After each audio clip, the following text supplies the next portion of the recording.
បងប្អូនដែលគាត់ស្គាល់ដំណាំបក្រុងឬក៏បងប្អូននិយមចូលចិត្តញ៉ាំចំហួយបក្រុងណាហើយពិបាកក្នុងការរកពូជឬក៏កក់ដែរតាន់ពេលដែលខ្ញុំចេញវីដេអូទៅម្ដងកក់អស់ឥឡូវវីដេអូនេះបងប្អូនឃើញកក់យកកូនបក្រុងអាយុ90ថ្ងៃ3ដើម$10តម្លៃនេះដែលមានទេអញ្ចឹងសម្រាប់បងប្អូនដែលគាត់ត្រូវការអាចធ្វើការកក់បានដឹកជូនបងប្អូនស្អែកដឹក25ខេត្តក្រុងហើយបើសួរខ្ញុំថាបក្រុងនឹងស្រួលដាំអត់ពិបាកដាំទេបងប្អូននេះវីដេអូនេះគឺខ្ញុំដាំដំបូងដល់ចុងវីដេអូគឺរហូតដល់ឥឡូវអាយុនេះគឺខ្ញុំដាំមួយឆ្នាំហើយបងបក្រុងនេះខ្ញុំដាំដំបូងគឺខ្ញុំដាំអញ្ចឹងទៅតាមសញ្ញាផ្ទះនៅភ្នំពេញយើងទេខ្ញុំចង់ដាំសាកល្បងឲ្យបងប្អូនមើលនេះខ្ញុំប្រមូលផលលើកទី1រៀងយូរដែរស្លឹកវាល្អខ្លាំងមែនទែនហើយការកាន់តែប្រមូលផលដើមវាកាន់តែចាស់កាន់តែបែកដល់ស្លឹកកាន់តែច្រើនបងប្អូនណាអញ្ចឹងឥឡូវនេះដើមនឹងធំ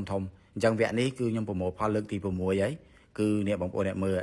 បែកតងបែកត្រួយច្រើនមែនទែនហើយខែភាសាចេះកាន់តែដុះស្លឹកកាន់តែល្អអញ្ចឹងសម្រាប់បងប្អូនដែលគាត់ត្រូវការកក់ភ្លាមដឹកជូនបងប្អូនភ្លាមតែម្ដង